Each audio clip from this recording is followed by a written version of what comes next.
Hi, my name is Donna Martini, and I'm a wellness coach in Oyster Bay, New York.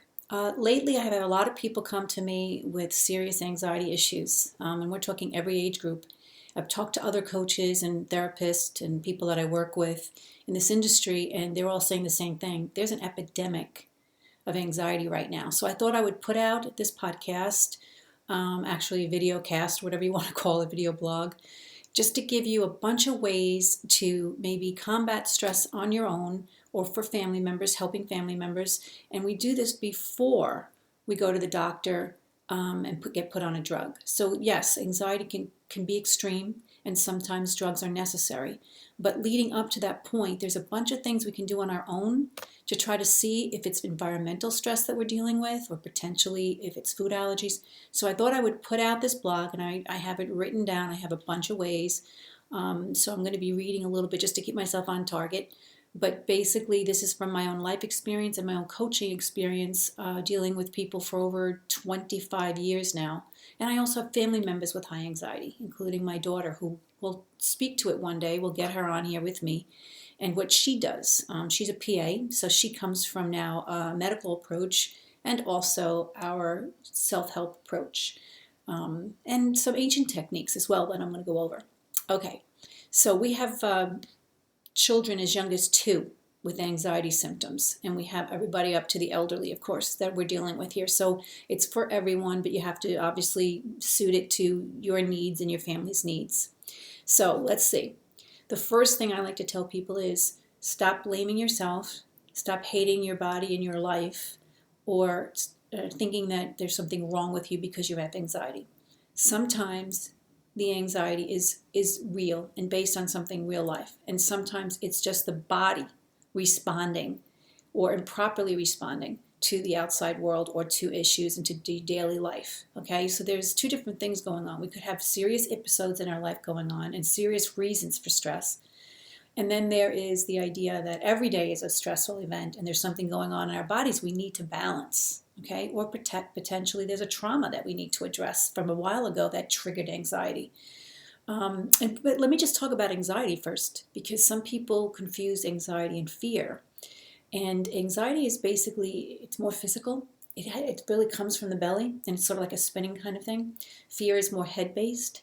You can have a combination of the 2, don't get me wrong, but an anxiety person, or I should say a person with extreme anxiety, maybe you've lived with it all your life, and you are really a heart person who wants to make sure everybody's okay, who wants to worries about others, and it's really an actual beautiful thing that you carry anxiety because it makes you want to do the right thing, whereas other people may not care, you do.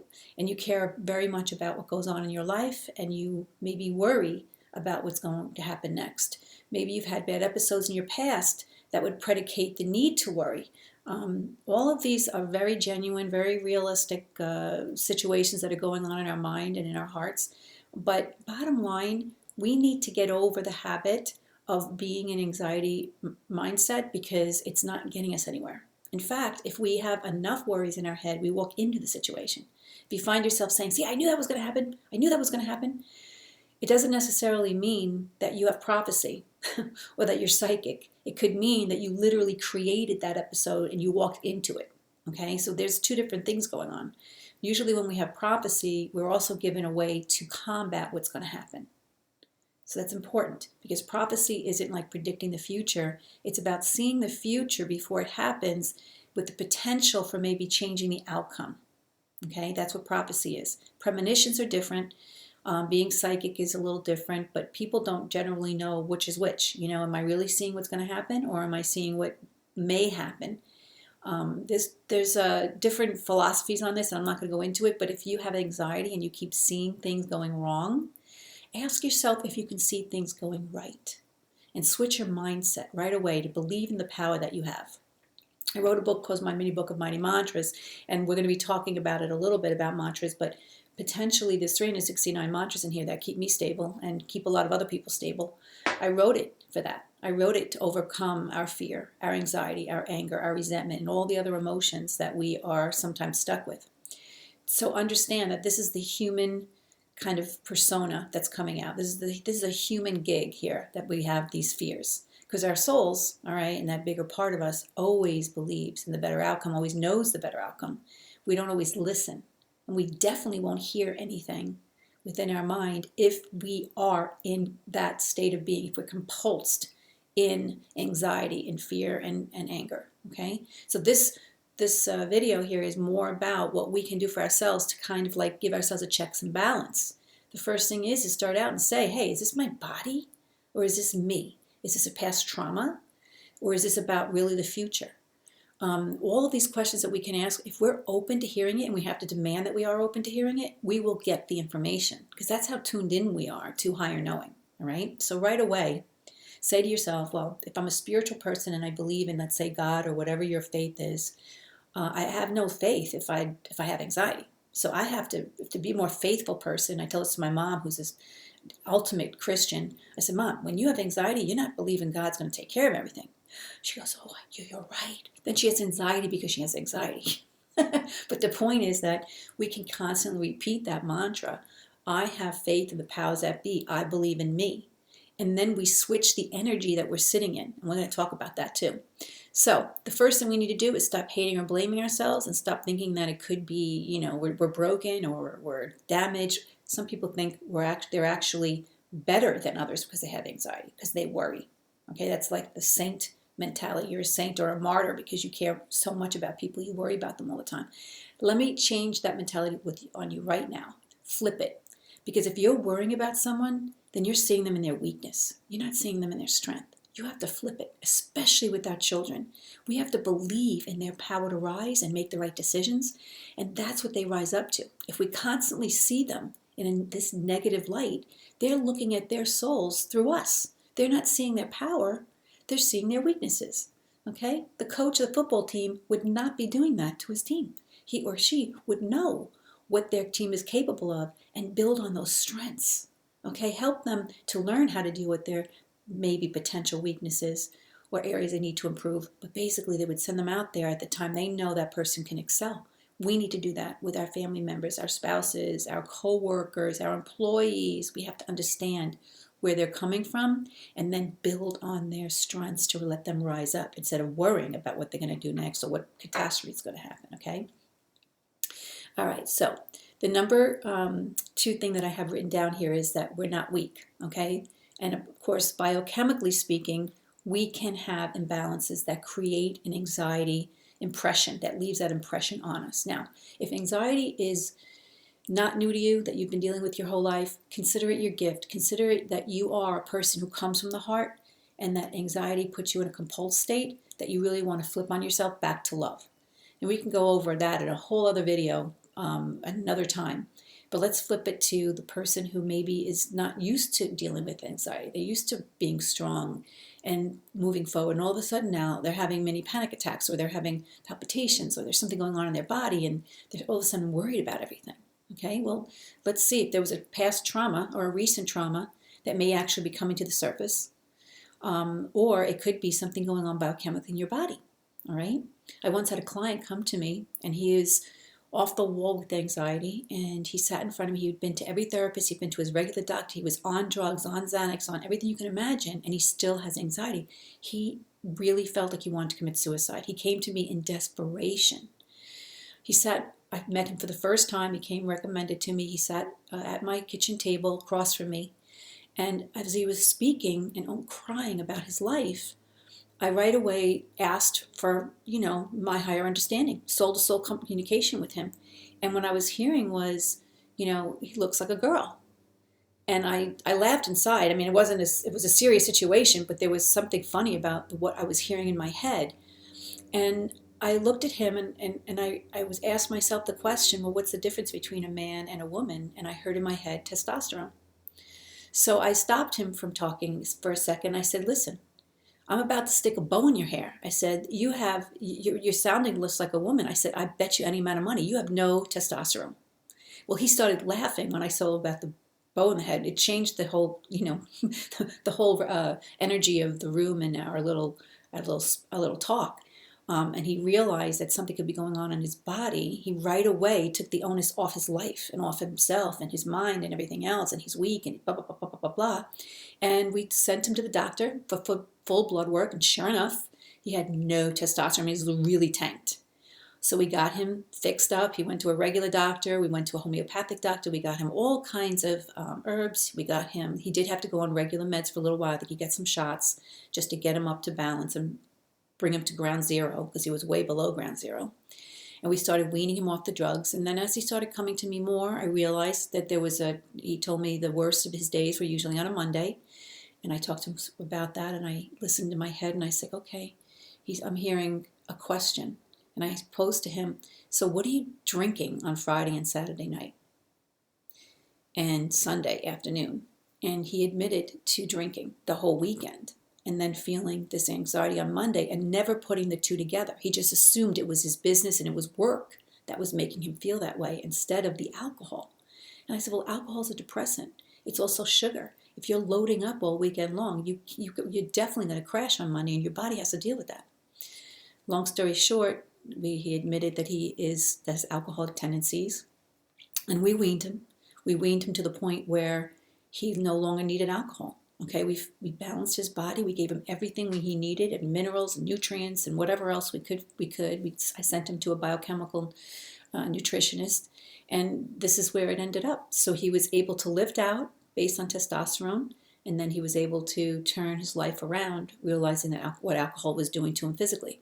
So yeah, this might not be your story, but the point is that when we check ourselves, we realize that our hormones and everything else are predicating our moods, the way our mind works. It's predicating how much we sleep or how much we don't sleep. Do you have any idea how many anxiety symptoms are attached to lack of sleep? Now, some people think that the lack of sleep was triggered by anxiety. They had anxiety, which is why they couldn't sleep. But I have found that oftentimes it's just poor habits that make people stay up late. They want to work so much. They want to fit so much into their life. They wind up staying up late, getting up early, and it creates this whole syndrome. Throws off their cortisol and everything else, and now all of a sudden they have anxiety, and now they really can't sleep. That could be you.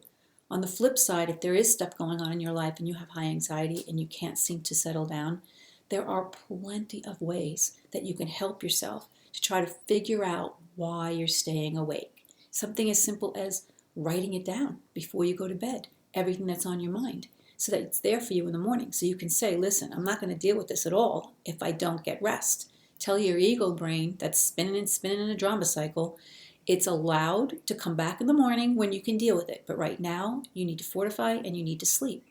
That's the first thing we can do. Keep a notepad and pen by the bed.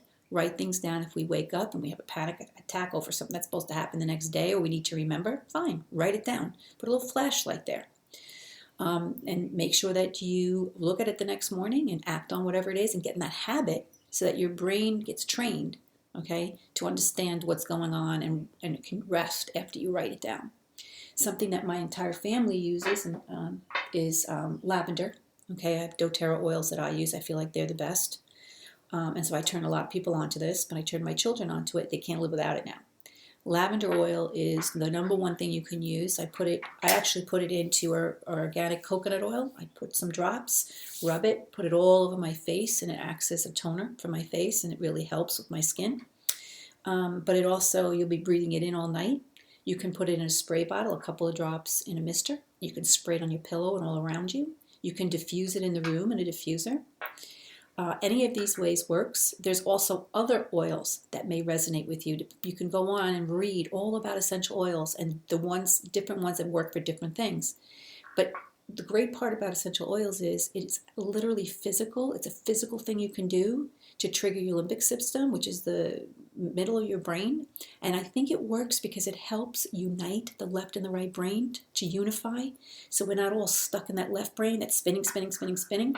We allow that right brain to come in and we sort of neutralize and we become a little bit more, we create a homeostasis in that part of ourselves. And we kind of like rest. We kind of put it to rest for a little while.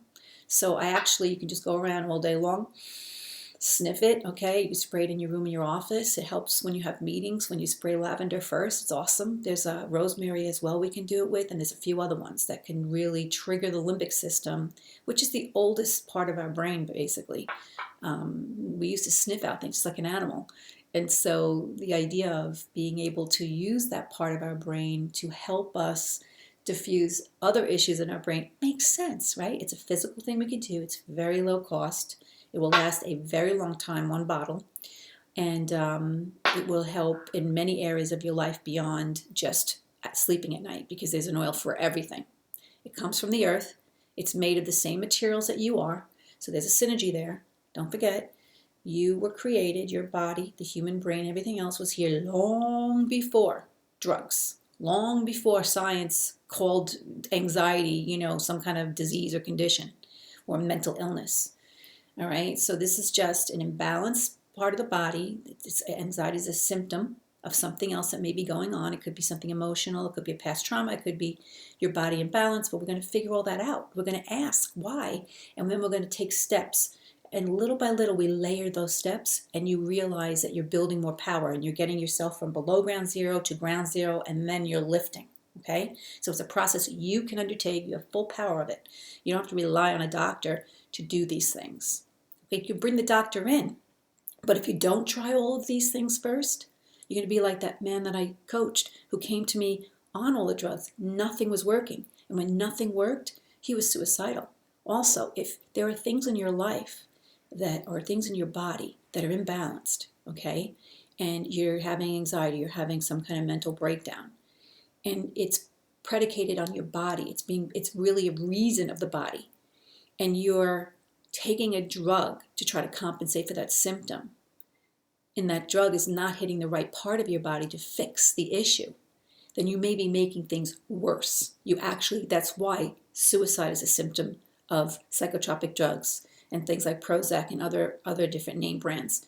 There's suicide, there's also worsening of the symptoms and everything else, because it's a hit or miss. We don't know what's really going on in your brain or your body. So if you take a drug, you could actually be triggering the wrong system, making things worse for yourself instead of better.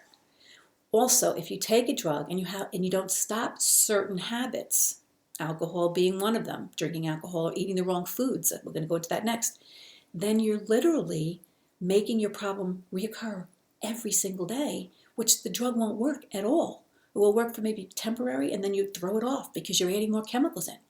All right? Everything you eat, everything you drink, everything you put in your body, everything you smell, everything you put on your skin, all chemistry. Okay? And if you think a tiny little pill like Xanax is going to make you feel calm, and you're trusting that pill to make you calm, then think about the chemicals in that pill. They're working on that part of your body, right? Well, in the mounds and mounds of food that you're ingesting and things that you're drinking, there's chemicals in all of it. Imagine the potential for that to make you feel anxiety-ridden in the first place. All right, so you're taking a pill this big with this many chemicals to try to offset anxiety that may be being caused by the tons of chemicals that you're putting in and around yourself, all right, or even what you're inhaling. So that's all potential there. So cleaning products are known to cause a neurotoxin, so they're known to cause anxiety. Skin, anything you put on your skin. I was using a product, I hate to use the name, but I'm going to warn everybody, I was using New Skin. I was spending a ton of money on it every month, thinking I was looking younger. I was also using Retin-A. And all of a sudden, my endocrine system changed, and I was going through early menopause, and I didn't even know what was going on. And so I researched, and I realized that the ingredients in my skincare products were hormone interrupters. They literally interrupt your hormone system. That's what they do. We know everything that touches the skin goes through the skin. The skin is extremely porous. It's the largest organ in our body. And in fact, transdermal, that's what they call it, lotions for things like magnesium oil that we can transfer through our skin. We can get magnesium. There's CBD. You can transfer through the skin. All kinds of medicines. Testosterone. They have testosterone cream that men put on, and their wives develop hair. Their children, go through changes and develop hair because of the testosterone. They literally change their body just coming in contact with their father who's on the testosterone. So we know how potent transdermal medications and all different products are. So imagine your body reacting to whatever you're putting on your skin, okay? Drinking, what we're drinking, and the chemicals in the sugar, and all the sugar that we're exposed to. This is huge. Sugar is the number one cause for most people's anxiety. food and anything in the food and a combination of sugar with others. Like for instance, my daughter and I were getting extremely agitated and anxiety ridden, and both of us like at the same time in the house, and we were wondering what we're eating for dinner or what we were eating for lunch, and we narrowed it down to cranberries. Believe it or not, we were drinking cranberry juice. We were putting dried cranberries in our salads, and we were like ready to bite people. I mean, it was really affecting us. And so we stopped eating them and we calmed down. Granted, we're sensitive people. We recognize that, but many people are sensitive and don't realize it. And even if you're not sensitive and you don't feel that you're responding in that way, your body could be responding, okay? Your body could be responding, and long term it could build up and then create these symptoms. So the point is that just be suspect of everything you're eating and drinking. When you have high anxiety, it's a symptom, as I said again. And you really want to look at everything that's going in your mouth, everything that you're ingesting, every piece of sugar, everything that turns into sugar, every drink, every beer, wine especially, because there's tons of sulfites. By the way, I think the cranberries were basically sugar and sulfites mixed. And that's what gave us the biggest reaction. And any form of cranberries as well, the cranberry sauce even. So actually cranberry sauce wasn't as bad, and it may be because that's boiled, okay, and created into a sauce. It's made that way by boiling. And that's another thing. I noticed that boiling potatoes actually made me feel good. Baking potatoes gave me agitation. Why? I didn't know. Baking products like a potato makes them more full of sugar. It makes them more potent. It makes it, basically, if you ate a baked potato, it's like equivalent to, they say, a Coca-Cola. So you have to watch the way things are cooked and made, because biochemistry changes in our food when we cook it, okay? So that's something to think about. Bottled water. My daughter and I were drinking bottled water at the same time. We were reusing our sports bottles, and I was bringing in tons of Poland Springs. I'm not talking against Poland Springs, but the bottles back then, I think she was a teenager. It was probably 10 years ago. I was probably in my 40s, and she and I are 30 years apart, but we lived in the same household with the same habits. All of a sudden, we both, at the same time, developed ovarian cysts, okay? This is really crazy. And I did my research, and I saw what was attached to ovarian cysts, and I realized that our bottled water and the plastic bottles we were using were leaking phytoestrogens, which can cause that symptom, okay, ovarian cysts. So, of course, my daughter and I changed our water habits. We put a filter in the whole entire house so that we didn't have to worry about phytoestrogens anymore and the plastic bottles and all that. We bought glass, and also we're drinking out of glass, carrying it around, and also stainless steel, okay, which is also something we have to worry about, because we make sure stainless steel is made properly and doesn't leach. But we changed all of our habits. Guess what? Both of us lost the ovarian cyst, never came back again. That's 10 years ago, okay? This is how potent our food is. All of the things that I'm telling you are my experiences and the people I coach, and basically sometimes I have to find out the hard way, but if we can just like backtrack this, if I can tell you things that you may be able to do for you and your children and your family, even coworkers and your employees, then maybe we can help each other, and maybe we can save on costs on going to the doctor. Maybe we can save people from being needlessly anxiety-ridden or causing issues in their family or their job, okay? Because that's certainly not helping us concentrate at work when we have anxiety. And then maybe we can save on our healthcare bills, because if we're starting to do all these things and recognizing what biochemistry is doing in our body, the biochemistry of everything we're surrounded by and everything that we're eating. Okay, so let's go to one of the most important aspects that I feel moving forward in this decade is electromagnetic frequencies, and that is due to our phones. I thought I had my phone here, but I don't. Due to our phones, our iPads, our computers, okay? Now, there's so much research. I don't want you to believe anything that says that EMFs are safe, because no one believes that EMFs are safe, because they're not safe, okay? At a distance, they may not affect us as much, but basically we're inundating ourselves with it. We're doing smart everything, smart TVs, smart appliances. We have smart meters outside our house. We're going to be having 5G, the fifth generation, which is small cell, which is definitely not tested enough and is going to be surrounding us. In the meantime, we have behaviors like sleeping with the phone next to your head, charging your phone or your computer while you're working on it, which is sending out tons more radiation and electromagnetic frequencies. We all have our phones on us while we're riding in a train, while a phone is trying to connect to towers, it's pumping out an enormous amount of electromagnetic frequencies that are so bad for us. And so this is going on and on and on in our body, and yet we have 100 people surrounding us in this train, right? Come here, my love. You seem nervous. Come here. Come over here. Lay down. Lay down. I'm trying to talk to the people and I can't stop. Lay down. Good girl. Good girl. Okay, our animals are supposed to be for therapy for us, but some animals actually have anxiety. They could be giving us anxiety. So it's a two-way conversation sometimes. And when when I'm coaching someone, my dog can sense when I'm popping out of my own personality and I'm attaching myself too much to the other person. And that's something we can talk about next, about shared anxiety, shared energy, especially in our own household, with our family members, especially with coworkers.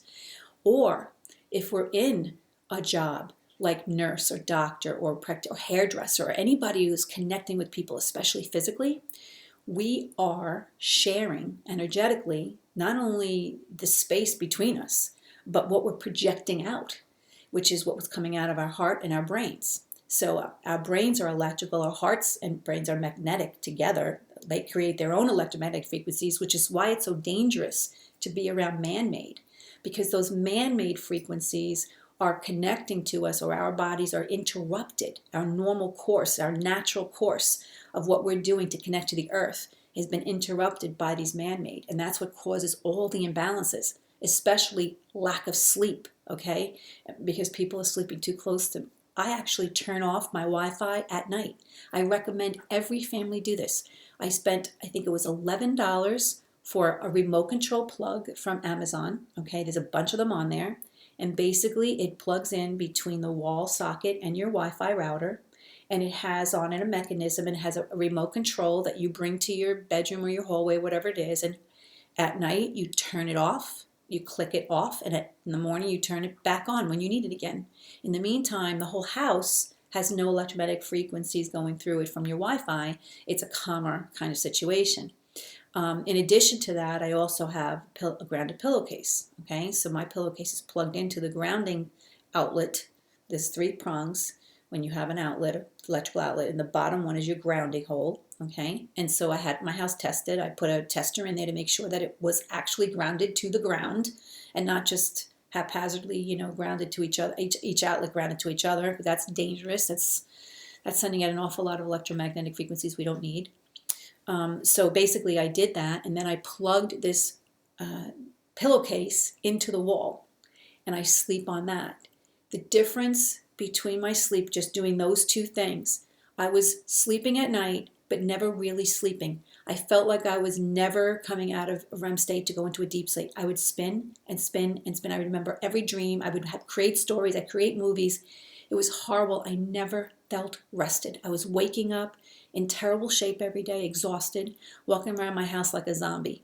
Now, I didn't realize that I have a telephone pole in front of my house, and I didn't realize that actually was beeped up too for 5G. I didn't realize that everybody around me was also going up in frequency to 5G. There was just more and more people plugging in, getting more and more routers for their house, one for their upstairs, one for their downstairs. It was crazy, putting on boosters. And I'm surrounded by all these people, and I could not rest. If my life depended on it, I couldn't get rest. It was changing my entire body. I was gaining weight. Why? Because it affects your thyroid. It affects all your sex hormones, okay? And all that will affect your body. It affected my ability to work every day. I didn't want to work out. It triggered my disease, which is Crohn's. It triggered other issues that I have going on with sores in my body, definitely joint issues, psoriatic arthritis. I was finally determined that I had that. And I'm like, what is going on here? I'm fighting so hard. I'm living this exemplary life and fighting so hard to stay calm and stay peaceful and restful. What is happening? Now, and I live surrounded by trees, so I can breathe in that negative ions. I have beautiful nature around me as well, and it wasn't offsetting. Until I started grounding the things that I'm sleeping on, until I started grounding myself, I actually have electromagnetic frequency protectors on my body, which you can believe in or not believe in. I tell people, please just do the research and try it. They have a 90-day guarantee at earthcalm, CALM.com. You can try any of their jewelry, wear it. If it doesn't work, send it back. They have a 90-day guarantee. I use it. I have an extra one I give to clients to test them, especially the young people, because they're having so many issues sleeping at night. I just give them a few things to do. Just get rid of the phone next to your head. Put it at least 4 to 10 feet away. You'll hear it. Don't worry about it. You're going to hear it. Don't use your iPod or your computer while it's plugged in. Keep it away from you. Use your phone on speaker instead of putting it to your head. Just speaker only. Let's turn off the Wi-Fi at night, mom and dad, so that their child can get a better, more restful night. I make them get off sugar, okay, for that week. And it's not easy sometimes, but they're changing their diet a little bit by little bit. Guess what? Their anxiety goes down. The trepidation goes down. Okay, this is science, everybody. Okay, this is just simplistic, basic things. If you believe that Xanax is going to calm you, you got to believe in all of the chemicals and issues that our bodies are dealing with, making it imbalanced in the first place. Why take a drug and keep on those terrible behaviors and break your system down even more when you can eliminate and change habit and change lifestyle practices so that you can bring your body back to its level of ground zero and up, okay, on its own? Because we're made to do that. We're self-healing machines. We were made to engage with the earth, and that's another thing we'll do right now, okay?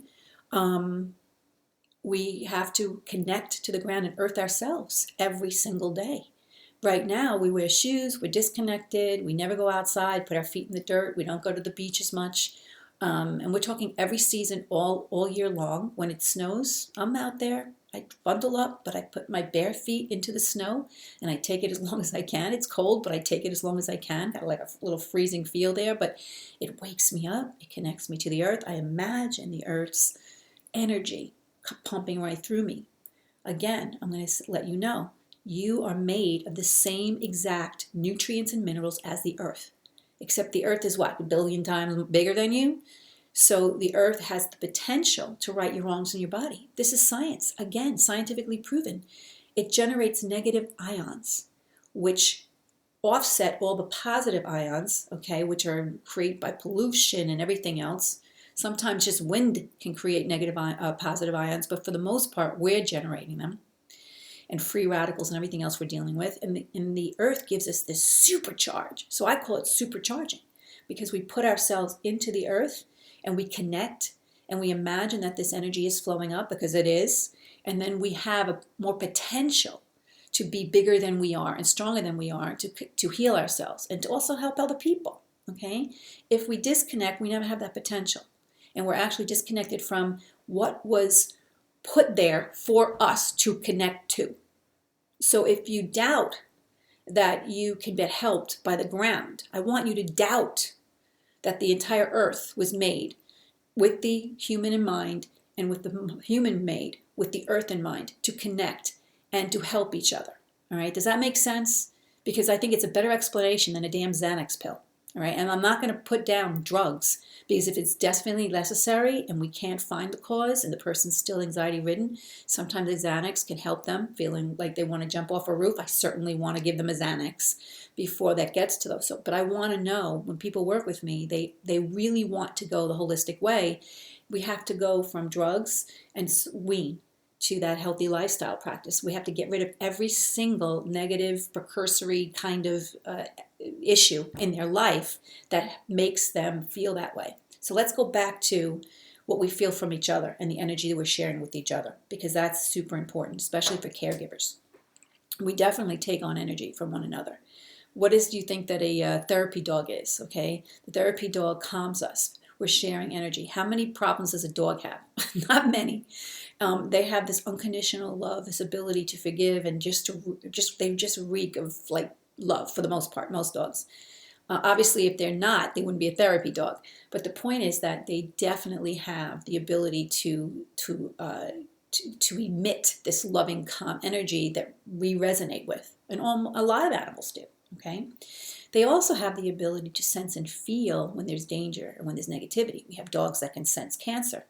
We have dogs that get anxiety ridden, like especially my dog. When I'm working with someone, she can sense the anxiety. When their heightened awareness goes up, she sits over to them by their feet. She lays over their feet, which is a sign of protection.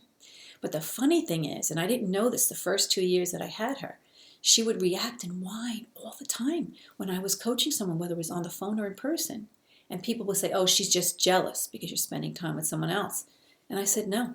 I said, I know it's not jealousy. And I was really not in tune and really didn't want to know that it was really more about me.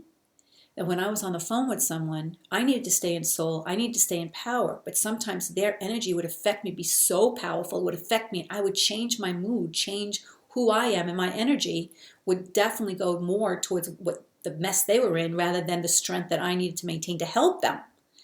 My love, my dog, was an indicator of that, and she would let me know when I was not myself, and then I would right away, and when I realized what was going on, I made a checks and balance. I said, okay, come back, pull your energy in, spin it in goodness. I would picture myself, maybe even go outside while I was on the phone with them, take my shoes off and stand on the ground, or I would imagine it, and then I would spin my heart and make it powerful, make it radiate energy so that I can blanket the other person, even if they weren't in the room with me, with love, so I could calm them down. And sometimes I had to verbally tell them, let's stop the discussion because this discussion is making you too, sensitive and too much mixed in with your past emotions. Let's stay on the present. Let's talk about what you want from here. And all of a sudden, my love would go lay down again. She was all calm. It was like that. So the idea is, though, magnify this. We're taking energy on from people all day long. And if we're very empathic, we're sucking up tons of energy, even from the people we're standing next to in line at the grocery store, people that we're riding on the roads with. Okay, you know when you can feel road rage. You get angry about it. You think it's because you're angry, or do you think it's because you're feeling negative, angry energy coming at you or coming from behind you? That is part of what's going on, okay? It's not just a righteous indignation that someone is tailing you or trying to get around you. It's also feeling their energy and needing to deal with that, okay? So anxiety can be shared. And so if you're in anxiety, this is one good reason for you not to want to stay there and to help yourself, because you're affecting your family, especially your kids, even your animals. And if you are a person who loves your life or maybe even likes your life a lot and can generally be happy, but you're feeling all this anxiety all the time, what's going on, then this might make sense to you, because you're probably empathic and sucking up everybody's mood, okay? Everybody's feeling something and you're feeling it as well. Remember your power. Literally try what I do, which is sit there and imagine yourself being the projector of the energy, which is all good and intended through love. And just pump it out of yourself. Watch it radiate. Again, this is science. If you think about love and let yourself feel the love, create the emotion, you're creating a feeling that's actually projecting from you. It can be measured. Okay, there's actually equipment that can measure the energy coming off of you. And this is interesting too, because positive, loving energy is powerful. Okay, it can affect one person can affect 100 people in a room. Negative energy, however, it doesn't have a power. It's prevalent, but it doesn't have a lot of power. So you could offset someone else's negativity with the energy between the two of you. You can't manipulate another person unless they want to be manipulated, and you don't want to. All right, but you may want to manipulate the energy between you and yourself and another, because that gives the other person potential to rise with their own powerful energy. And they may need it and want it. They may need and want a way to come out of their own negative state. So when you pump that love, the potential for you to affect people in the room who want to rise up with you is there. If you did it from a negative standpoint, where you're like, I don't want to deal with you, just shut up, and it's not going to work anyway, because that's not positive. That's not love. If you say, I love you, in your mind, you can say, I love you unconditionally. I want to help you. If you want help, I'm sending you love right now. If you want and you believe in God, you can send the love up between God and the other person so that they have even more power, okay, to pull out of the mood that they're in. This is especially good for caregivers, but this could be anybody. This could be someone who's yelling at you in the store, okay? This could be somebody that, you're a customer service person and somebody on the other end of the phone. You could be saying this in your mind, pumping it out in your heart. I swear, I have seen amazing results every single time I do this. The hard part is switching over to the love in the moment that you're being triggered. But what we have to do is train ourselves. I call it positive manipulation. That when we feel a certain energy that we don't like, or thinking a thought we don't like, we can manipulate it in that second, in that moment, and then change the course, right, of those moments afterwards. So if you were feeling anxiety, instead of reacting to it right away, you sit with it and say, okay, this is strange. Why would I have anxiety right now? I'm not going to make up a story. I'm literally going to ask my higher knowing, and I'm going to listen and hear. You're going to actually look, all of a sudden, you're going to be led to look next to you, and you're going to see a person fidgeting next to you. You may be standing online, or maybe you're at a seminar or whatever, and you're feeling somebody's anxiety. It's not even yours. So you can, at that moment, you can send out love and calm energy, peaceful energy. You can radiate it out. Think about it and make it, build it up in your system and see what it feels like. Picture yourself on the beach, your most beautiful moment, or the best moment you ever had in your life. And all of a sudden the energy's changing and you're becoming so powerful, you're literally affecting other people in the room, soul to soul. If they want to rise in it, they will. If they're super compulsed, they may not. But at minimum, you're giving people the opportunity.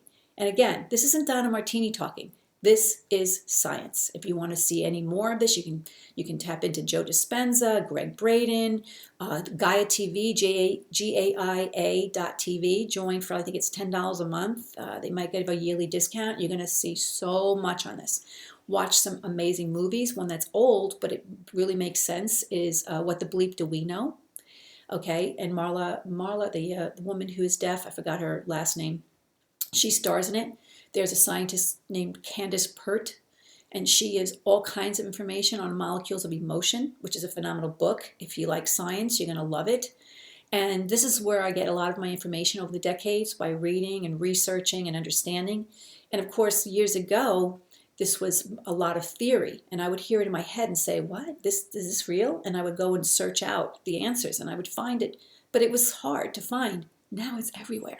Now even the National Institute of Health is doing this. We understand and know how we affect our bodies with our emotions. So when you're in anxiety, every molecule in your body is jiving with anxiety, which means that if you started with negative thoughts based on a trauma, you have now affected your whole body. If you inculcate that over and over and over again, that means your body's in a state of anxiety all the time, which means that you may actually be coming through the body first instead of where you started, which was in your mind, generating a thought, which generated a feeling, which triggered your body. It can go both ways. And then, of course, you're dealing with the environment.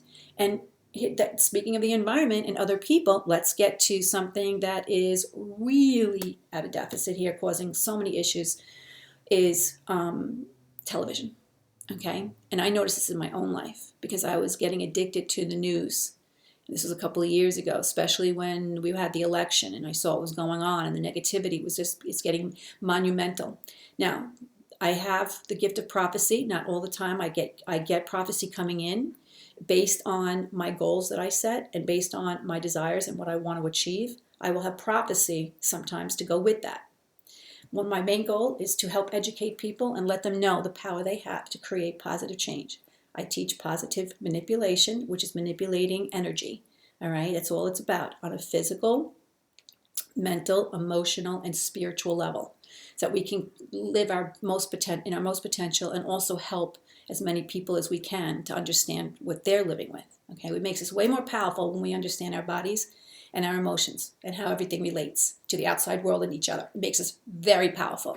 It's just information that we really need to teach from the school level on. And again, it's science. It's not me, but we don't teach this. We don't talk about spirit. We don't talk about molecules that we share.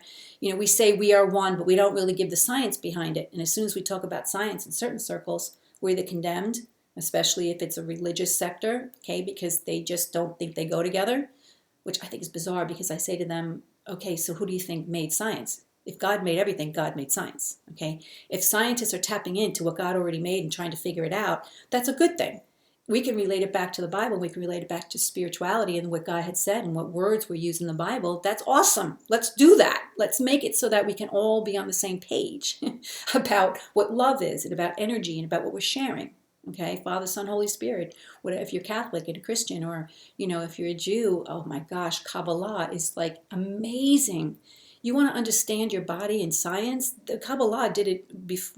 Kabbalah was way before, and The Power of Kabbalah is a book that I read that I was like, oh, I must have been listening to this. I must be an ancient soul who maybe wrote this book, okay, or whatever, because I was feeling and hearing this ancient wisdom in my head without even knowing what Kabbalah was. So tapping in, energetically speaking, is not a new concept. It is very, very, very ancient, but now the science backs it up. So now you can take advantage of what you're sharing amongst other people. Back to television. If you're in the habit of watching TV, okay, then you're understanding how negative you become by the end of a news show. Or if you see over and over again, if you're addicted to police shows, which I was addicted to Law and Order, and I wasn't realizing, because it's fake. It's not based on real stories, but yeah, it's based on real life. Things like this do happen, and I started to realize, especially SVU, special victims, which is all about rape and incest and pedophilia, and oh my gosh, it was on and on and on. I was listening to this every single day, and I realized it was changing me. I couldn't lift the same way. I couldn't rise up, and at first I didn't understand. So I asked myself, like, what am I doing? And right away, the TV shows came into my head. And I'm like, come on, that's seems like so benign, but it's not. It's inculcating negative messages over and over and over again, which creates an anxiety in the body and makes it that much harder to manipulate out of. If you're addicted to any shows, look at what it is. Then, in addition to that, there's commercials in between. Commercials that are constantly telling you that you're in debt, okay, that you need insurance, that you need drugs, that there's cancer and all kinds of Crohn's and diabetes and everything else going on. They're telling you that you need a better car, that you need to join Weight Watchers, that you need to have diabetes meds. Okay, it's non-stop. Oh my gosh, what about the ones that, for funeral plots, for grave plots, and, talking about life insurance and you're deaf and you're this and you're that. It's like every single commercial, or it's showing you bad food that you shouldn't be eating, okay? So on and on and on for hours in a day or in a week. This is what the messages that are inculcated, and we're impressed by these messages, and it creates an energy within us. Even if it's temporary, even if it's only in that moment, we still have to manipulate out of that, okay? And every time we manipulate out of it, we're taking ourselves into positive. That means we spent 5, 10, half an hour, 2 hours, 3 hours a day sitting in more of a negative state of being. That's not good. If you want to watch TV, download stuff, take out the commercials, and watch comedies. Okay, so watch senseless comedies, watch love stories, picture the beautiful ending. Yes, on the one hand, you'll say, okay, that makes sense, but then what if I don't have that life that I'm being shown on TV? And that is a potential. It is a potential for people to feel like their life isn't as good as the movie they're watching or the show they're watching, or love happens for everybody else, but it doesn't happen for me. Sometimes that could work against us. So we have to be in check with that. If we're leaning that way, then no. Then we need to watch documentaries. We need to understand our power. We need to go to Gaia TV and watch how our potential for attracting love. Okay, those are the kind of things we want to watch if we want to spend time doing that, or listening to podcasts or beautiful music. Our music is working against us as well. Some of it is very negative. If we want our kids to do well, this is what I used to do. I told my daughter to listen to classical music while she studied. Why? Because I did the science. Classical music is actually created by genius, and that genius is transferred into a mathematical format, and the classical music triggers a part of the brain that helps us memorize. So when we study with classical music, we're tending to memorize or actually take in and understand 20% more than if we never use that music.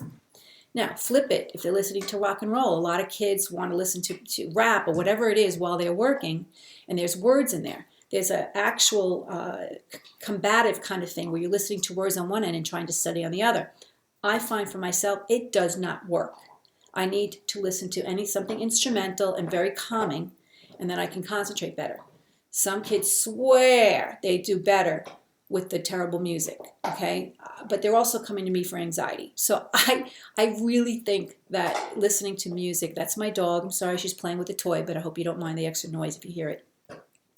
So if the child insists, try both ways. All right, see how their test scores are. Do 1 month on one and 1 month on the other, and then see where it comes. Or find a music that you can all agree on that will relate back to what I just spoke about, scientifically speaking, how it can help maintain and retain information. In addition to that, there's also other music that you can listen to online. That's megahertz music, it's called, which actually triggers a part of your brain that makes you feel calm, or actually they claim there's megahertz music that combines with abundance, with ethereal power, all these different things. But find one that you like, okay? And when you find one that you really enjoy, you will listen to it and you'll find yourself needing it because it's addictive. Did you know that you're made partially of sound energy? We are light energy, sound energy, and scalar energy. So when we combine that, we understand, and there's lots of science being done by this, that healing by sound there's a potential there. Music touches us. We know this. It creates an emotion. So listening to music that makes us anxiety-ridden, not a good thing.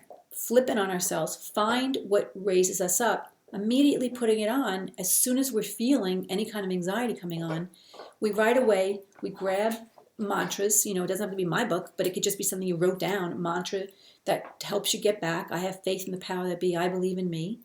You could do Ho'oponopono, okay, which I bought the beads. Somebody had given. These are prayer beads. I think they're Buddhist prayer beads, but I'm not sure. And or Hawaiian, they could be Hawaiian. Ho'oponopono is an Hawaiian prayer. It's a whole other episode that I could do in video about it. But basically, it's I love you, I'm sorry, please forgive me, and thank you. And if you want, you just do it for yourself. Anxiety people tend to care so much about others that they can't even function if they know the other person's angry at them or not doing well. So we can take responsibility for the anxiety right away and say this prayer, I love you, I'm sorry, please forgive me, and thank you. And again, the science behind this is just that you're sending out love right away, I love you. Please forgive me and I'm sorry is bringing in grace and a humble state of being. Like sometimes we hurt people and we don't even know we hurt them. We could hurt people just being happy. We could be happily married and someone else is hurt because they're not happily married. And they might be sending out negative vibes towards us because it's starting to turn into jealousy. We could be sorry about that. We don't want to hurt someone because we're happy. We want them to be happy too. So we can pray for them soul to soul and we can lift them. Anxiety people get this. I'm sorry to call you anxiety people. People with anxiety. I shouldn't be labeling, categorizing. Because you're not a person, you're not an anxiety person. You're a person who sometimes feels anxiety, but your inner power and strength is leading you out and guiding you and making you watch this right now, okay? Or helping you to watch this, I should say. Because our higher self doesn't usually make us do anything. It leads gently, nudges. But I ask my higher power to push me if it has to, because sometimes I get that stubborn, but I am so dedicated to reaching my highest power each day that I ask to be pushed. And in this case, when it comes to forgiveness, it comes to helping other people, and it comes to our own self and righting the wrongs that maybe go on in a day between ourselves and others, this is what I use, the Ho'oponopono prayer, and it calms me down so fast. You know why? It makes me feel empowered. When I can put on the love, when I can apologize, say I'm sorry, even if it's saying I'm sorry to myself because I made a stupid remark or I did something against myself in the past or the present, okay? And anxiety sometimes makes us feel guilty about, about ourselves and why we can't be in power and why we can't help people. We have to be worrying about them.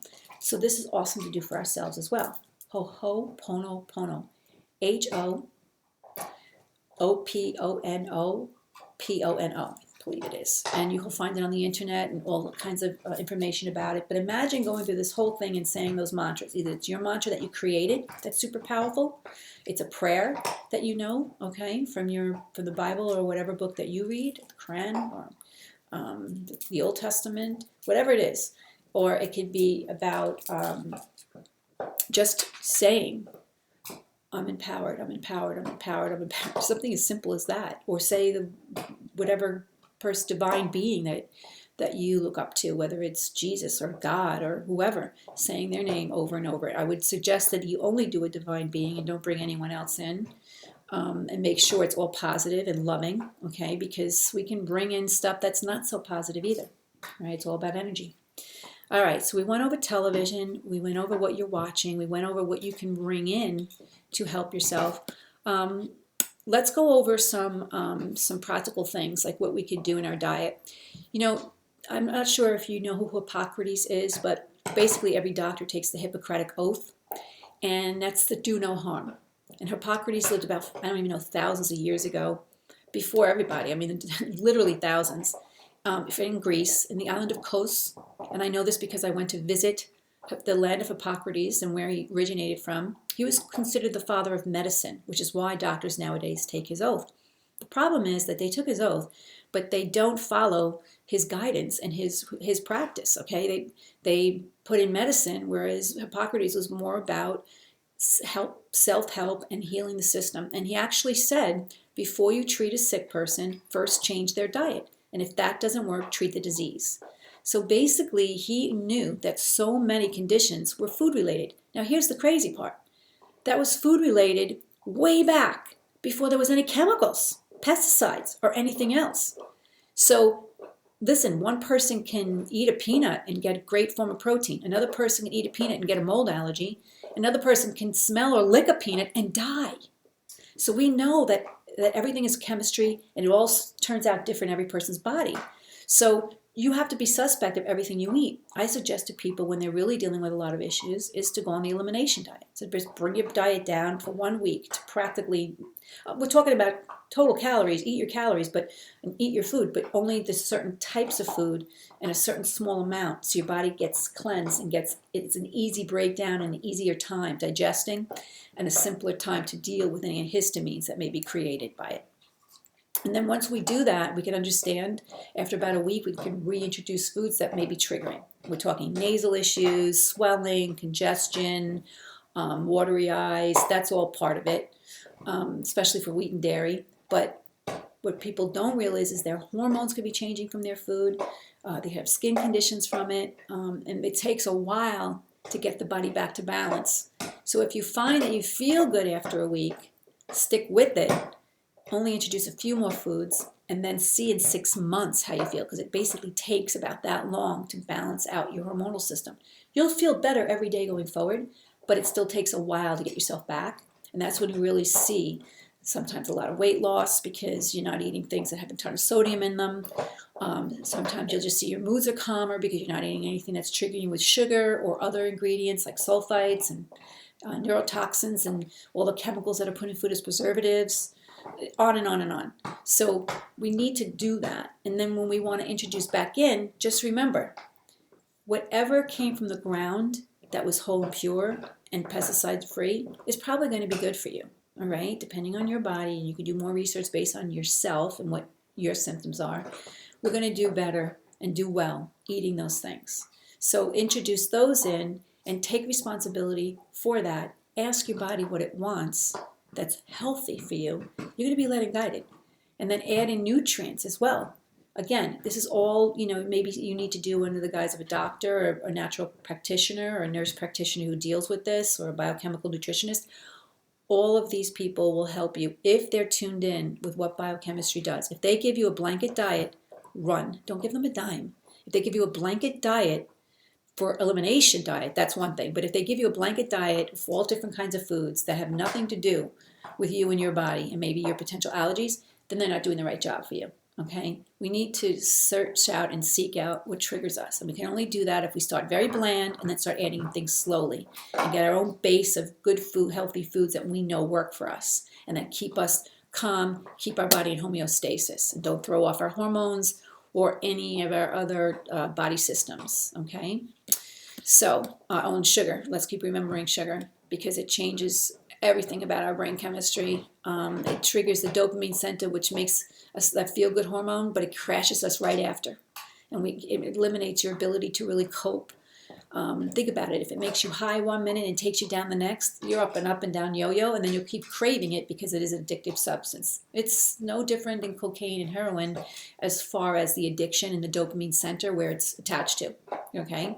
Sex, sugar, cocaine, heroin, all that stuff. It's all in that dopamine center. So you want to really be careful about what you're doing that may be imbalancing you and creating an addiction.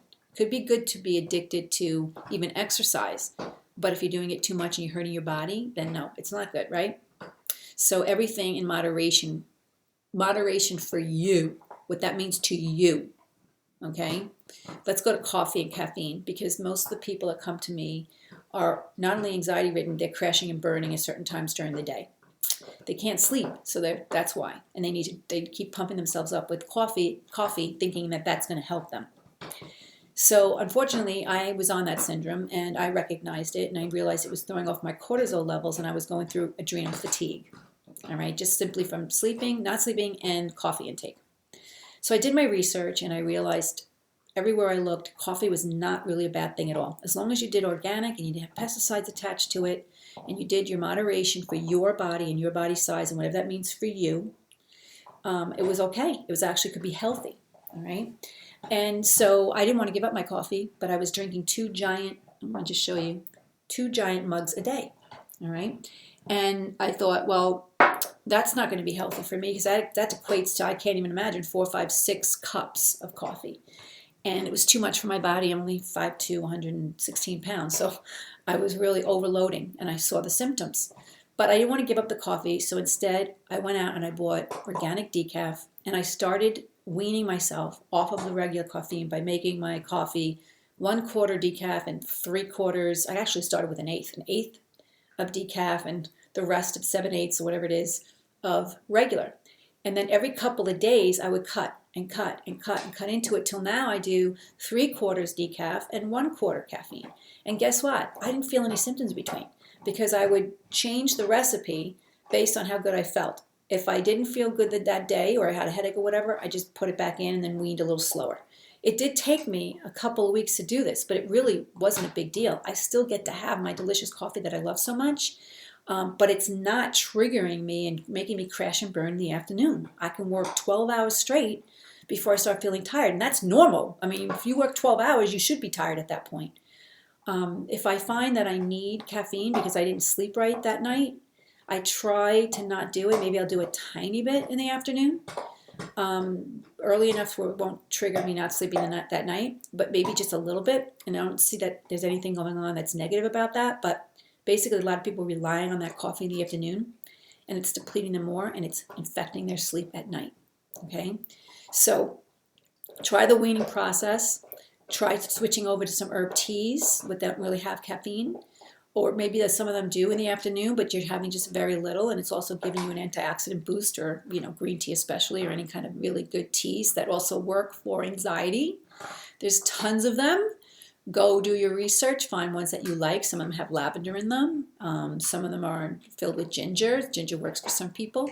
So you can decide what ones you like, what works for you.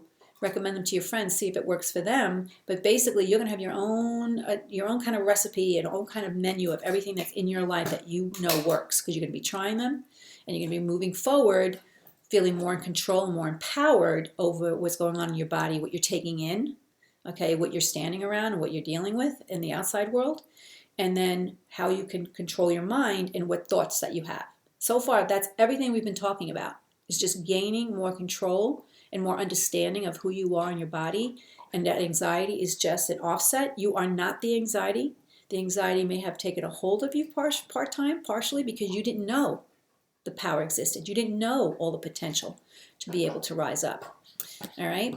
Okay, so let's see if I've missed anything. Let's see. Organic foods too. I wanted to mention that if we can give ourselves a week eating organically, I know some people say I can't afford organic, but they're also going to Starbucks and buying a $4 or $5 cup of coffee almost every day. So let's just look at our budget. If we can't do organic, keep this in mind. Do it for 1 week. It may not change you long term because of the 6-month issue with hormones. It takes a long time for us to straighten out. But it may change your anxiety because neurotoxins exist in the pesticides and all the other stuff that's attached to food that's not organic. So if you were to try 1 week, all right, you're going to see something. You're going to see that you're eating less. Why? Because organic food is wholesome and it gives you more nutrients. So you get full faster. So you may feel that you don't need to purchase as much. So organic food, you don't need to buy organic watermelon. You don't need to buy organic honeydews or certain things that have a hard casing. There's a list of everything you should be buying organic, which is no matter what, which is milk and the dairy products, which is apples, anything to do with apples because there's an enormous amount of pesticides, tomatoes, tomato sauce, ketchup, all those have pesticides. So basically, you can pick and choose for a long term what you're going to be weaning off of and helping yourself go into. And Whole Foods, by the way, has the best organic ketchup ever. Every time I make somebody try it, they're off of Heinz forever. Okay, so as you do this, if you can try it for 1 week and you notice that you're actually full faster, you don't really need to, your budget for that week and your food budget is actually going to go down instead of going up. I can't believe how well I eat, and I spend less than any friend I have, and I eat all organically. So try it, test it, even if you promise yourself 1 week. Learn the stores that you go to. Learn what is reasonably priced and what's not. The store brands for Whole Foods, 365. I can't say that now they're as good as they were when they were Whole Foods and not owned by Amazon, but I trust them better than I do most of the other companies out there. Try their brands because they're so much less money. In the supermarket, I tend to see that organic brands are higher priced in a regular supermarket than they are in the organic stores. So you can switch over to that. And again, give yourself just 1 week. If you don't feel a difference in 1 week, go back to old habits, or at least just try to incorporate certain things like the highest pesticide-filled foods. At least put that in your diet and your children's diets, because their bodies are growing. To have the amount of pesticides inculcated over and over and over again is not healthy. Okay, it's going to affect them. It's definitely going to affect. We see all the illnesses and diseases. Where do we think it's coming from? In fact, many people don't realize this, but amongst young people from teenagers to 30s, colon cancer is on the rise. Colon cancer. You didn't see that until you like 80-year-olds, maybe 70-year-olds years and years ago. Now it's running rampant. It's prevalent to the point where now younger people are beginning colonoscopies, which is another scary thing because they're all going under anesthesia. Okay, so the idea is that what goes through the digestive system? What is going through their colon? There's nothing else but food that's going through there. So it would have to have a connection. We have to understand that this is relating to their body with all those pesticides. So try your best to eliminate the high pesticides foods. Go organic for 1 week and see how you like it. Really plan your food pickings and understand, that you may not be paying that much more money because you're going to feel full. Without those chemicals and crap and sugar and everything else, you feel sated, okay? And so you may be spending less on your budget than you think, okay? All right, so let's go make sure that I have,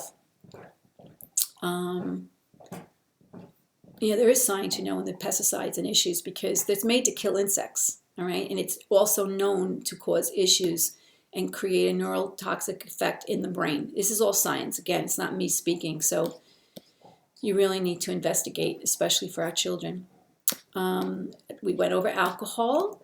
We went over let me go over some filtered water versus bottled water. I was telling you that story earlier about my daughter and I developing ovarian cyst after drinking bottled water, Poland Springs, and reusing the sports bottle over and over again, like 3-4 times before it would get all crackly and crappy. And that was years ago before we understood about phytoestrogens. It wasn't really a known thing.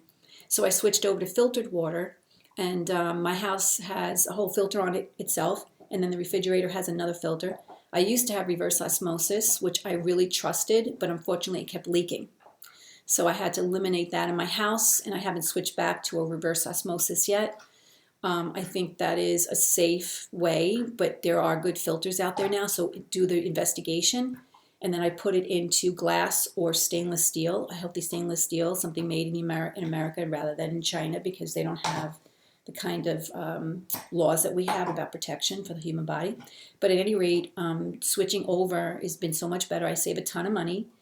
And then I also take my water, okay, and you're going to think I'm crazy, but I put it into a blue bottle, and the blue bottle filled with the filtered water, and I put it on outside in the sun, and I let the sun penetrate through the blue light, creates a blue light effect in the water. I talk to my water. I know, I'm nuts. I'll write on the water bottles beforehand. I'll put labels around them to supercharge it. And here's the deal. I felt very led and guided to understand water from a very young age, okay? Then, in that movie I told you about, What the Bleep Do We Know, there was a doctor, actually a scientist named Masaru Emoto, who did studies on the crystals. He would crystallize water at that freezing point, and he would take pictures of the crystals. And he noticed that when water came from a good, beautiful source, a natural source, it had beautiful crystals. I mean, you can almost feel the words that coming out of it, like love and goodness. And then when he tested municipal water, it was a mess. There was a blob. It was ugly, literally ugly, and there was nothing formed. So he realized that structured water and water that came through nature was so much more potent, at least its crystal form. But then he went another step, and he said, I want to know why plants do better when we talk to them.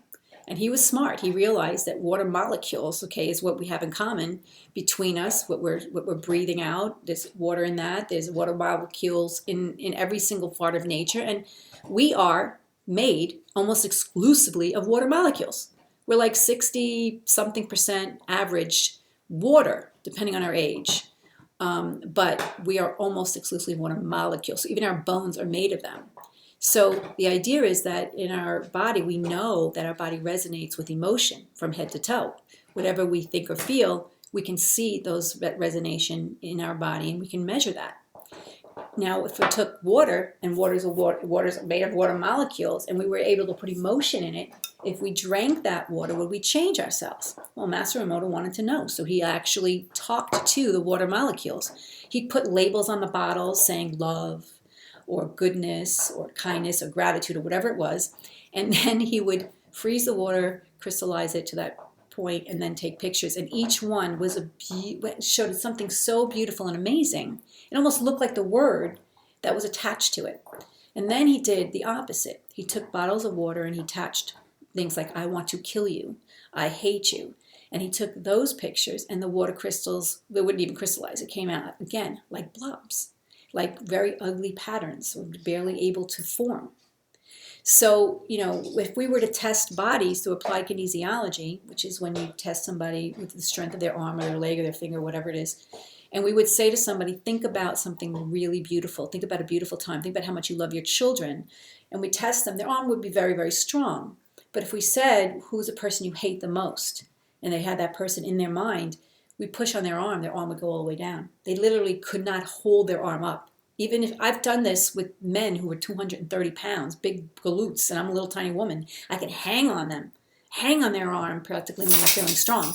But when I would test them myself on something negative, okay, all of a sudden their arm would go all the way down. They couldn't hold it up. So we know on a molecular level that we are feeling our feelings, and we are sensing, we're changing our whole body structure.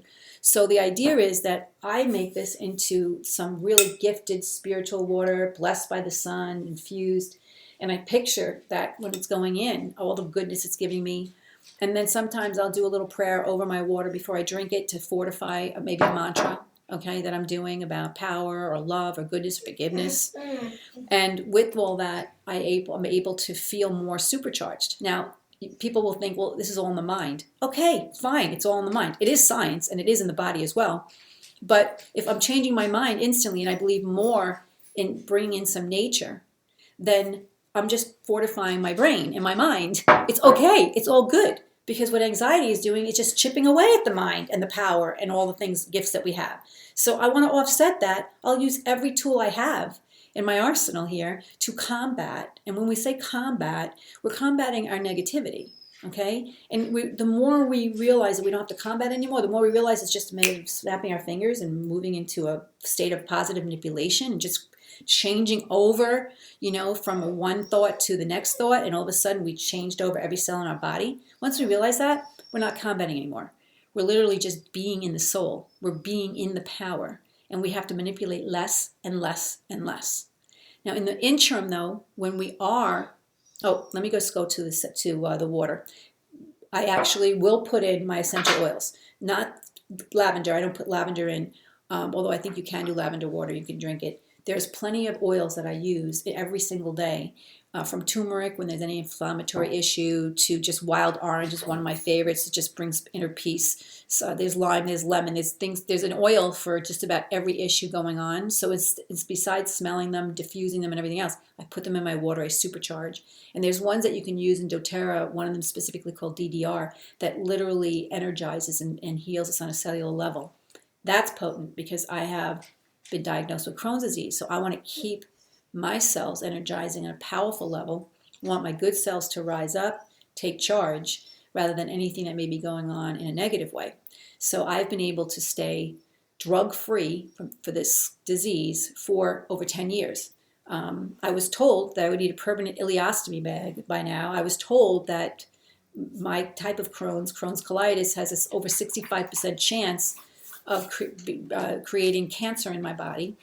And so I have all these little mini strikes against me according to medicine, but I'm still drug-free. I don't take Humira, Remicade, or anything else. I'm symptom-free, and I'm living in power and strength. When I feel anxiety or something tragic or something big goes on in my life and I start to feel that issue, I almost start to feel symptoms, I right away pop out, realize what's going on, go back into strength and power. Why? Because emotions do create disease. In fact, we know stress is the cause of about 90% of disease. But what we might not realize is how much past events and our mechanisms to deal with our day-to-day life could be working against us. So quick point, we're especially coaches and caregivers, we're sometimes doing more for other people than we do for ourselves. We literally do so much for people we enable.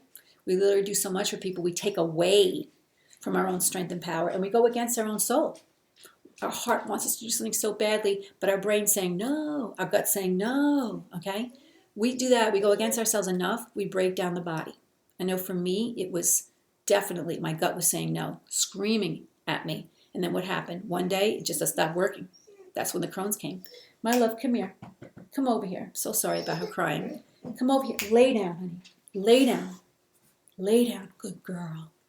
So the idea that stress will create disease is not something we should have anxiety over. It's something we should understand that every time we sit in anxiety, we need to pop out. We need to pop out because that's not our goal. Our goal is not to be unhealthy. Our goal is not to get a disease. Our goal is to be strong and to help and love and care and be the best we can be. So the second we decide to come out of anxiety, we say, no, I'm in power. All of a sudden we'll hear, drink a glass of water, put some wild orange in it. I'm like, okay, let me do that. I'll realize when I have some anxiety that I'm actually dehydrated and I didn't even realize it. My body tells me when I need to drink water. If I'm feeling anxiety the next day, I'll ask, what went on yesterday? Well, maybe I had a specific kind of red wine that had more sulfites in it. I'll see it in my head. I'll see the wine. Or maybe I had too much of it because it's sugar, all right? And it may affect me the next day. Sometimes I'll be sitting in anxiety in a moment and it just all of a sudden, and I'll say, okay, what's this about? And I'll look over and I'll see a person who's actually, I can feel and see their anxiety now that I'm being alerted to it. It's not me. It's something I'm picking up. So it gives me the opportunity to spin my heart, send out love towards that person. So these are all things that we can do for ourselves before we go to the doctor and get a pill. But it may be important to understand that, when is a good time to go to the doctor? Okay. Well, first of all, if anxiety is consistent and you've tried all these things and you don't see immediate cleansing or immediate relief, you need to first go to your medical doctor and get all of your blood taken. You need to be able to know what your hormone levels are, okay? Now, just so that you know, your doctor might say to you your hormones are fine, but you look at the blood results and you're just on the border of having the least amount that you're supposed to have.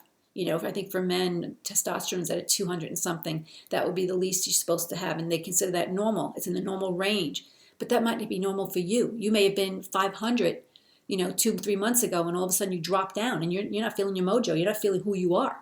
You're not in full strength. So it may be low for you. And maybe you have old test results that you can look at and you can compare. But for the most part, if a man is feeling anxiety, even women too, because we could be tanked in testosterone. We also need testosterone. Not a lot, but we need some of it.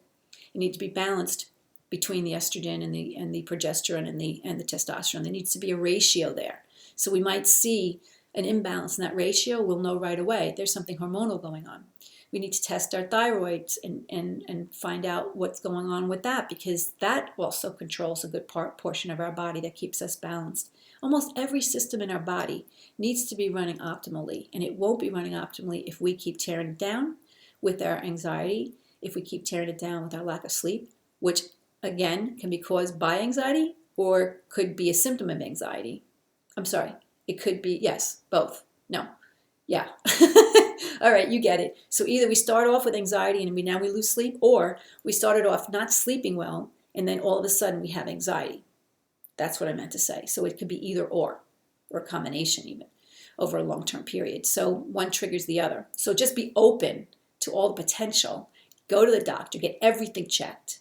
Get all the bloods. Make sure he gives you enough blood tests, not just the standard. Go a little deeper. Get those hormones done. Get your extra thyroid tests done, and find out if there's any issue going on. Especially sugar too. You want to know what your sugar levels are, blood sugar levels are, because insulin up and down can create a lot of issues too. You may want to get insulin tolerance test. Find out whether you're insulin sensitive or whether you're just pumping out too much, too little. So you can get a test for that, and we can figure that out. Cortisol levels, really important to understand that, and especially different times of the day. Okay, sometimes you get tested in the morning and you seem to be okay, but then you're tanked in the afternoon, or you're spurring on like a jackrabbit. So it's good to take it during different times. Work with a doctor that wants to work with you, not just stick you on a drug. The long and the short of it is, you go there and you can't even function and you can't get out of bed, you need to get on a drug most likely. You go to the best doctor you can that wants you see you wean. Not someone just wants to prescribe something and walk away.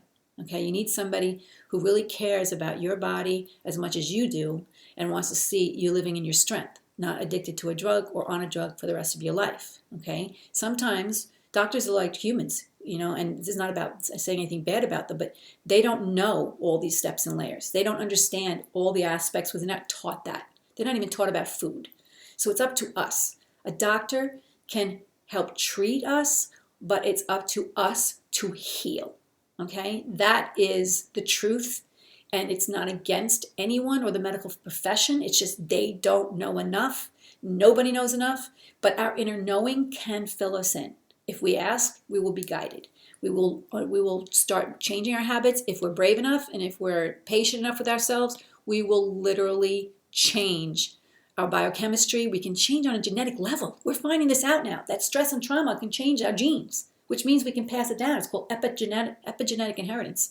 And we found this out by testing there's one group of people tested the Holocaust victims, and the ones who came back and survived. And they were able to see through their genetic structure what trauma had done to them. Imagine the trauma that they went through too. And then they realized that this trauma that they passed down, these emotions, were passed down to their children and grandchildren.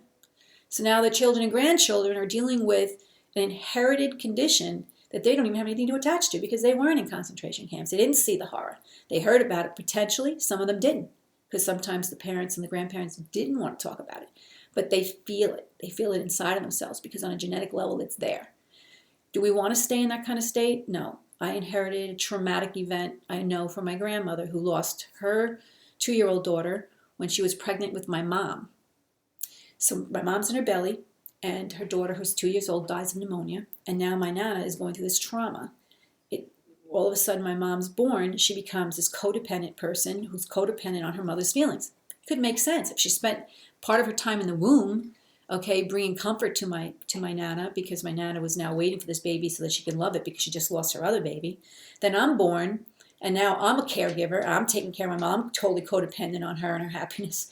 And then it keeps going. Now my daughter is codependent on happiness for both her parents. So this is something that we see that, yeah, we could inherit it. You say we could be learning this, but now we understand it could also be in our genes to become this. And we would be the ones to need to change it back, because we can change into something, we can change back out of it. That should give you power. Knowing it's on a genetic level just gives you information. Don't be scared of that. Instead, compensate for it and understand how much you have the ability to change your own genes, okay? And this is science again, so look it up. So the mantras, going back to that, one of the things that I think about is I have this poster that says, a gratitude a day keeps the sadness away. Whenever I am laying in bed at night and I start to feel anxiety, I start listing everything I have. I start saying, thank you, thank you, thank you for my bed, for this warm room, for the right temperature, for my dog who's laying next to me, for these clean sheets, for my knowledge about understanding I need to sleep on a grounded pillow. And I go on and on. I mean, by the time I'm done, I'm sleeping. Okay, the anxiety is gone. I'm like out like a light, because I'm just coming up with everything I can in the room that you could possibly imagine. And that's even when we have anxiety about money. In that very moment, we can find something to be grateful about, something to make us feel more powerful about earning the money to pay our bills and to keep going. And then eventually, if we realize that we are paying, or we are dealing day to day, or we are okay in this moment, then we start feeling that we can change the next moment and we can make it what we want it to be. Instead of living in the same deprived state, we live in the gratitude state. And that's a whole other video I could do. Okay, so we went over television.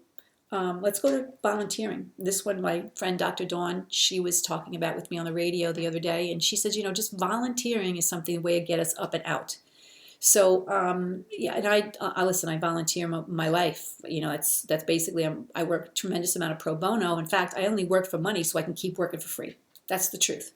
I love sharing this knowledge with people. I don't really necessarily like the whole idea of putting money involved in it. Not that there's anything wrong with money, but so much of what I do one-on-one with people comes from my heart. It's soul to soul, and I love sharing it. I love doing it, and I love giving back, and I love sharing what I know with not-for-profits who can't afford. Okay, people who are living in, who are homeless or in jail.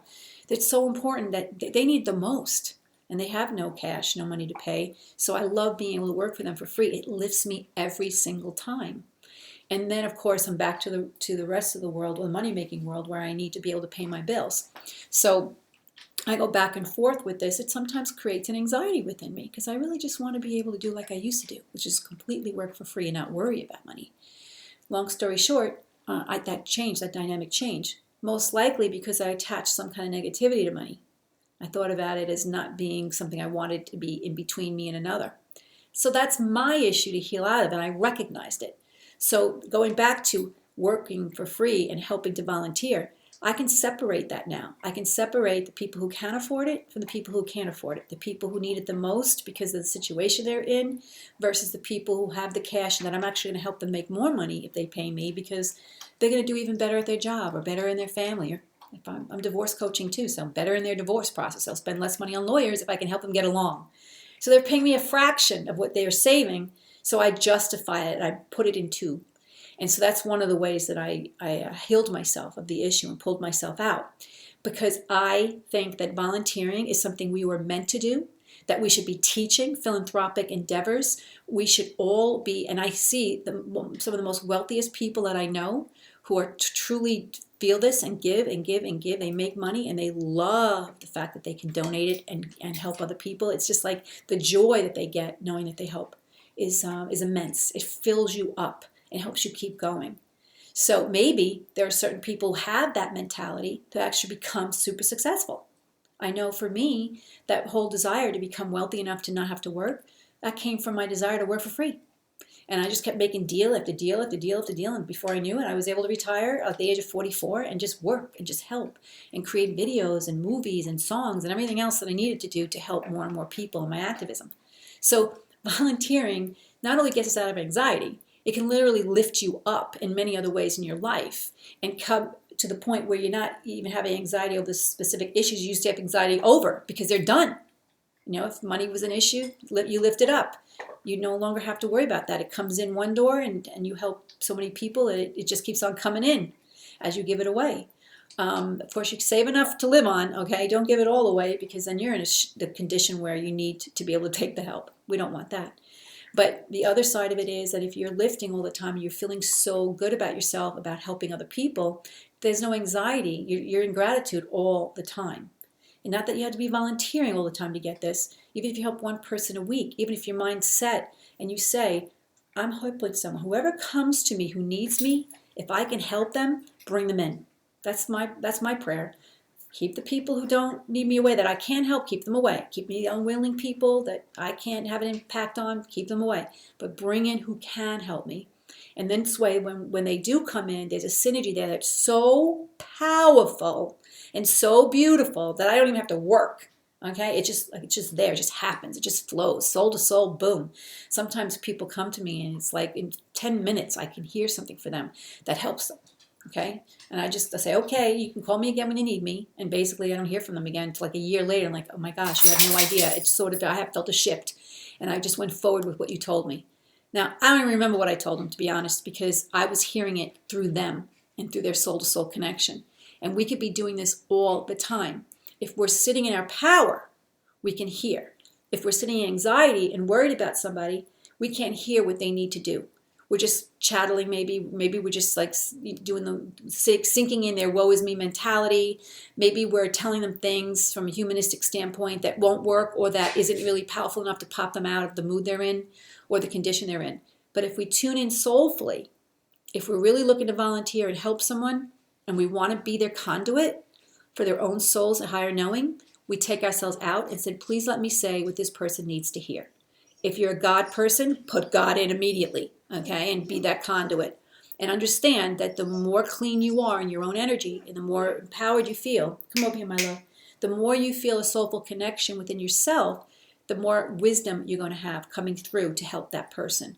And that lifts you higher every day. And so anxiety becomes a secondary, third, fourth, fifth thing on your list. It's like, I know every time I help someone, I'm learning and growing myself.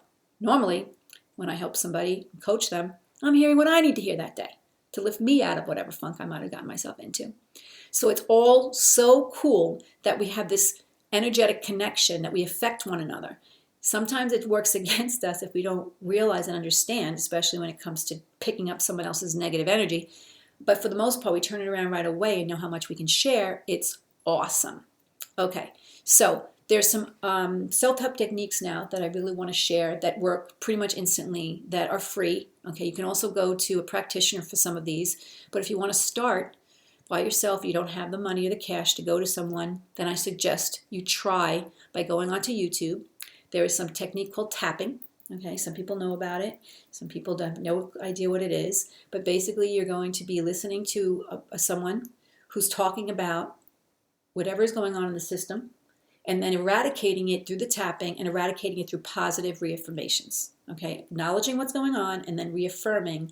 And by tapping, it literally taps into a part of the brain, and it's probably pretty prehistoric. I mean, it's probably way back that this part of the brain is tapped in.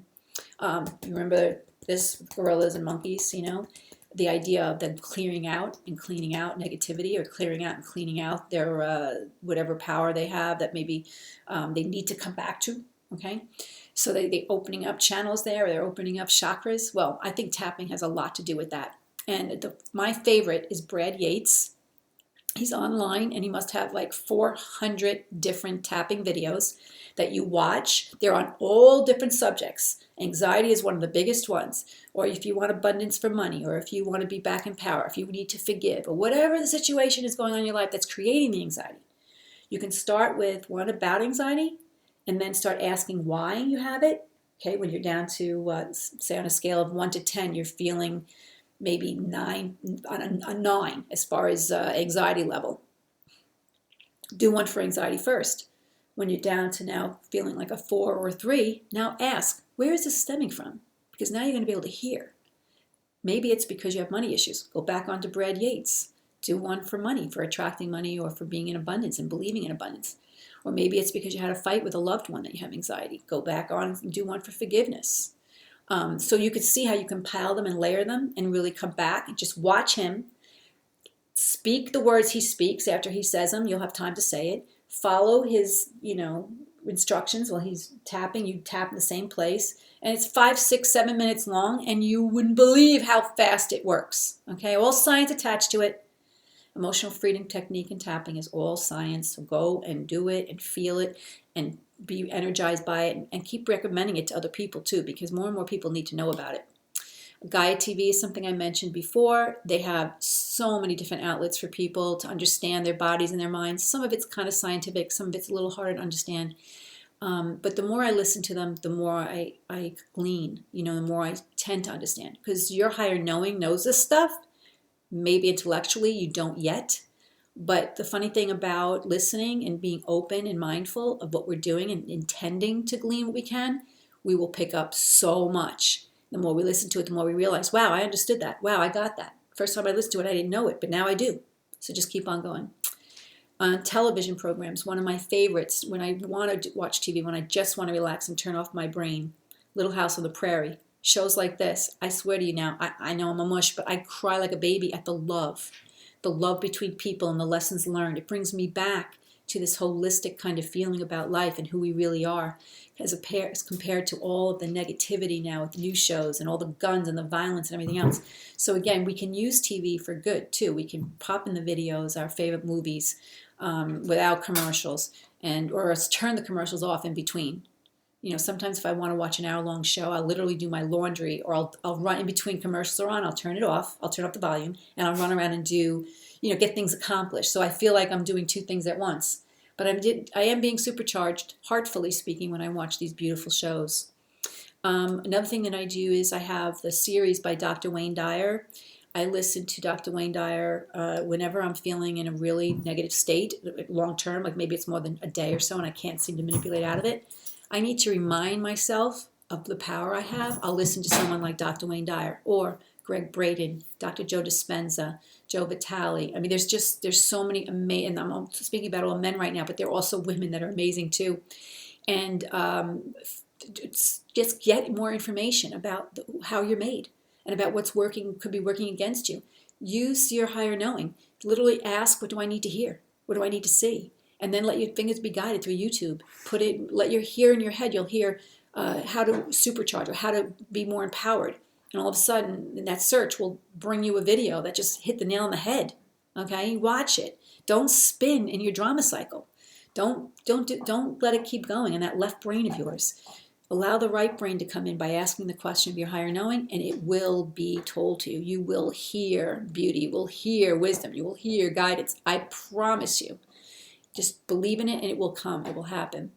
So the last thing I want to talk about is something that people really take for granted. And when I am in anxiety and I have no idea where to go next, I suddenly look around and realize that my closet's a mess. Like I literally can't even find shoes anymore. Okay, and shoes are what? Representative of where we're going and where we're moving forward, how we're stepping forward.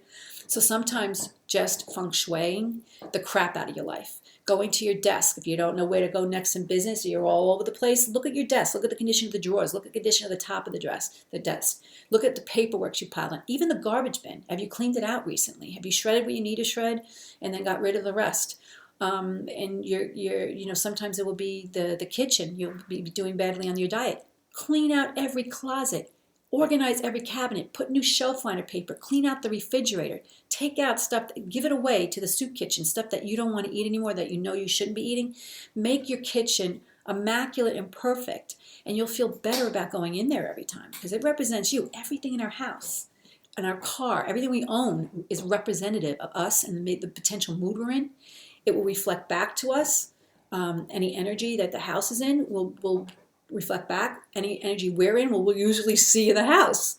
So by just taking advantage of a cleaning technique or of just straightening things out can literally set our mind straight. And I've seen this in clients over and over again. There's one client that called me. I didn't even know her. We were on the phone for 5 minutes and she was spinning and spinning and spinning and spinning. And like she wouldn't even slow down and stop talking so I could ask her questions. And finally I heard in my head, like, how do I help her? I asked the question. I heard, just ask her about her closet. And I'm like, this is going to sound like a crazy question. I said, but we have a really bad closet, like something that's going on in your house that you need to clean? And she goes, oh my gosh, I can't believe it. I can't believe you said that. I have a closet that I'm just walking past every day and I can't stand it anymore, but I don't even want to open it up because everything's going to fall out. I said, okay, your assignment is you got to clean out that closet. You got to at least open it and attempt to clean it. I swear to you, your issues are going to be resolved. She calls me back like a week later. She said, I cannot tell you what that did for me. And I am just feeling so powerful now. And she never called back again, so I guess it helped her. Again, I work for free, so I don't really want people to keep calling me. I'd rather help them heal, for the most part. Now that I'm charging, and I charge businesses to help employees and this and that, it's great because they pay me, but the employees don't have to. So all this information, when people don't need me going forward, I feel good. I feel like I did my job. Now, if they don't call me because I did nothing, well, that's sad. And that's really sad. But so I'll say my Ho'oponopono prayers for every single person I work with, the hope that something does good happen for them, or that at least I learned something. So basically, this is the end of this video. I think I've covered every base, but if you have questions, reach out, Donna at donnamartini.com. If you would like to purchase my mini book of Mind and Mantras, it's on Amazon. And if you want, that's $9.99. And if you want to purchase quantities, I sell it for $5 in quantities of 5 or more, plus shipping. And especially if you live local to Long Island, I'll even drop off large quantities to businesses. And I'm work free for not-for-profits. So if you're part of a not-for-profit organization and you want this information, you want me live in person to do a seminar or whatever, I have, but I don't even know how many seminars, probably 20 in addition to this one. I would love to help in any way. It's no charge to you. And just wanted to pay it back. You're already spreading goodness, so I'm assuming I'm just helping you spread more. All right, so thank you so much for the time we spent together, and I hope to talk to you soon.